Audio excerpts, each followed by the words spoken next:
In this video, we're going to go over the actual interlocking part, the part that combines the two mesh pieces of fabric that you'll be working at the same time, 2 rows at a time before turning, and we'll just be going over how to make that happen.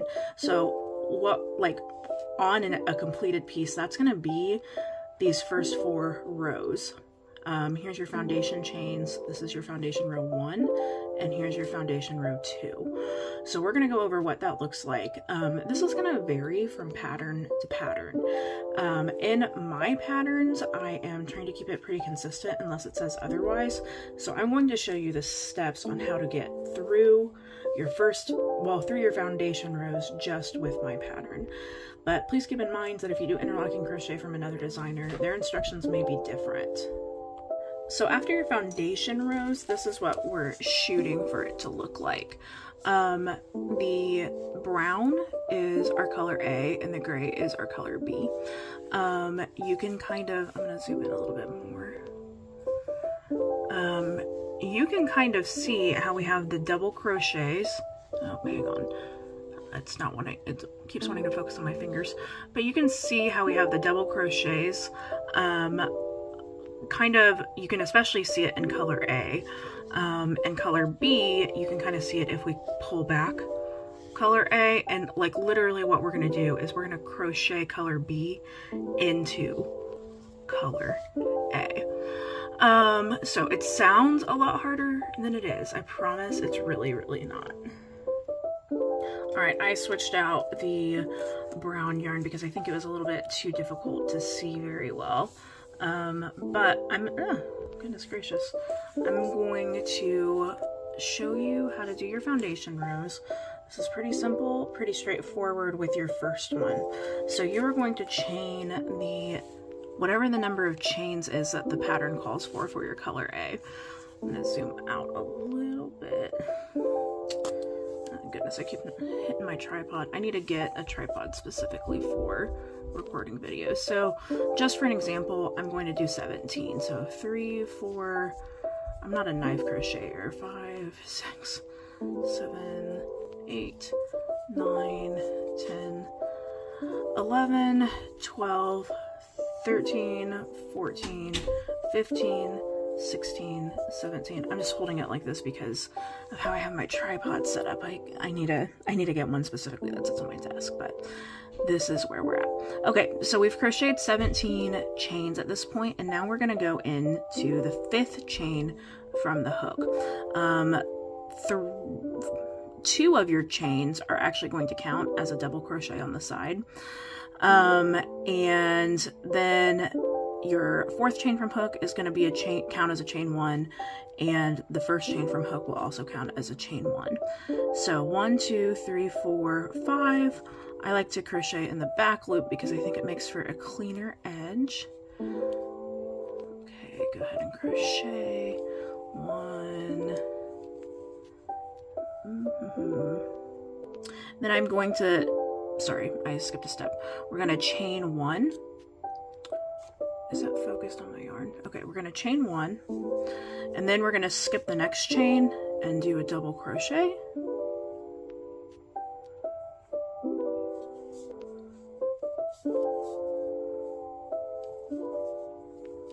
We're going to do that all the way across for whatever your stitch count is.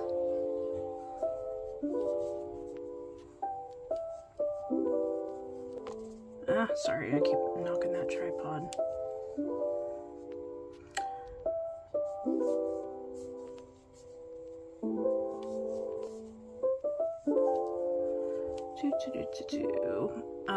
And you can go ahead and pause the video and meet me back when you're done with that step.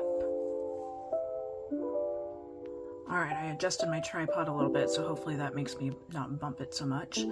But with mine, again, mine is a shorter stitch count than yours probably is. I have 1, 2, 3, 4, 5, 6, 7 windows, and I have 8 double crochets, because remember we are counting our chains right here as a double crochet as well, and I have 8 double crochets.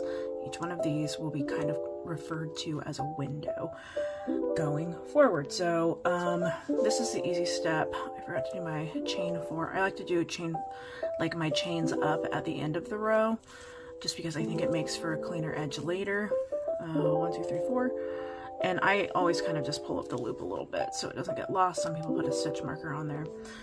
I don't really like stitch markers, and I will be using one though for this next step.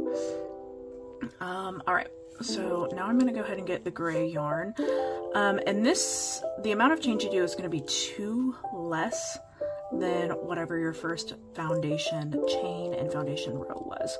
So this is your first foundation chain, this is your first foundation row, and now we have the windows. So this is going to be 2 less. I did 17 chains, so now I'm going to do 15.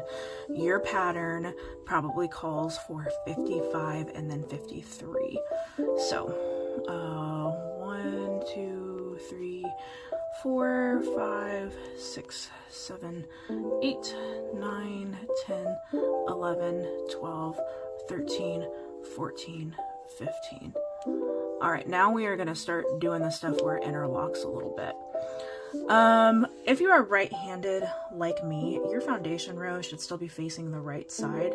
It means your loop that you pulled up is going to be on the left, and this is the orientation that it should be right now for your color A. If you are left-handed, it will be the opposite. It will look something more like this. Okay, so here's the tricky part, here's the magic part. Essentially what we're going to do is we're going to crochet in between these windows with our color B. It sounds harder than it is, and once you get the first few, you'll be totally fine. What I like to do, because again, like I told you, I don't really like stitch markers, it's going to be in the 5th chain from the hook again. Countdown 1, 2, 3, 4, 5.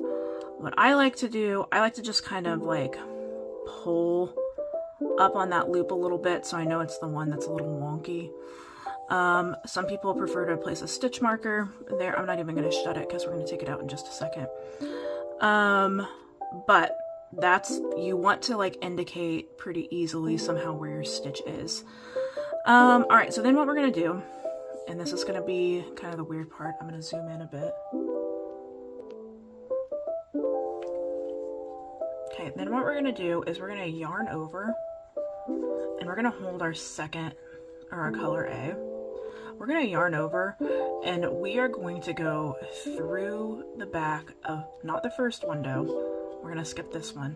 We're going to go through the back of the second window after we yarn over. And it does feel a little awkward. That's normal. You're doing the right thing. I promise. It does feel weird.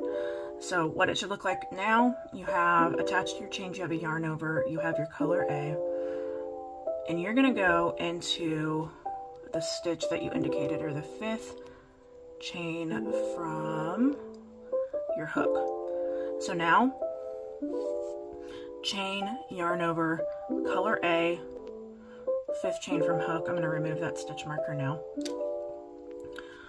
And you are just going to pull through the back of your work.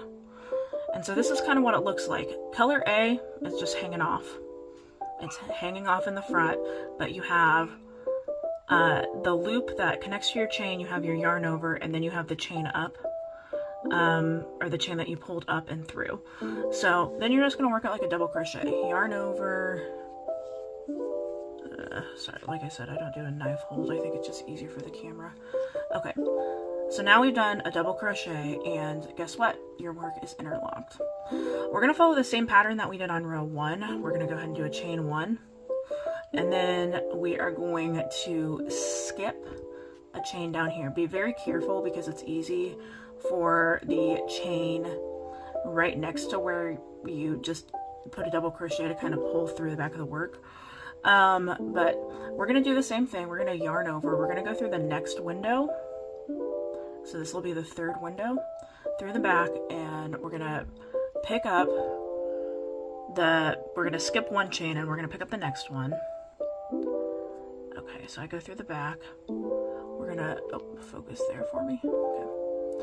We're gonna pull that through. So our hook right now, we have what's connected to the double crochet. Well, I guess it's a chain that we just did. We have our yarn over, and then we have the foundation chain, yarn over, do a double crochet, just, shoot, I lost it. Okay, there we go. And just do your double crochet. Now it's splitting. I'm just gonna redo that whole double crochet. This is what I get for trying to do this on a camera. Okay, there we go. So now we have 2 stitches that are now interlocked, and I know this looks wonky that this one's just kind of left alone. Just trust the process. And we're gonna do this all the way down to the end of our row. So I put my chain, I'm gonna yarn over, go through the next window, find our next chain by skipping one, putting through the back loop.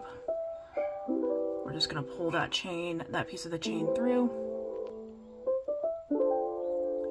yarn over, and work your double crochet like normal. Chain one, got a little yarn barf situation going on there. Okay, go through the next loop, and we're gonna go all the way down until we get to the last stitch. The last stitch is gonna be a little different on my patterns.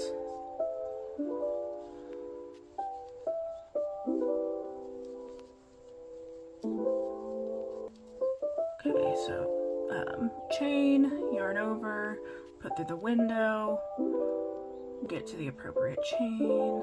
You can go ahead and pause if you need to until you get to where you need to be, until you get to the last stitch, because the last stitch is going to be a little different.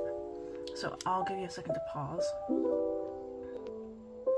All right, so now we're going to do the last stitch. The last stitch, we're not even going to worry about our window because this last stitch is going to be in the front, and in your pattern that's going to be indicated with an F.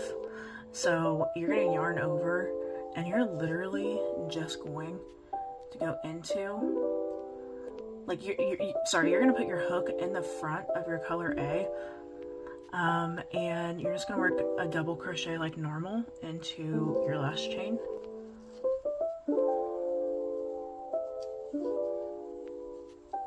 And then I'm going to go ahead and do my chain 4, because again, I think it makes for a cleaner edge later. 1, 2, 3, 4. And you have done your foundation rows. These yarns are different weights, so that's why it looks a little wonky, but you've done your foundation rows. This part right here and this part right here, they are going to be what makes up the corner of your work. So again, trust the process. You got this. If you can make it through your foundation rows, the rest of the project is easy peasy. I'll still kind of do another video to show you what it looks like working in the front and back of each row and each of the different colors, but you got this.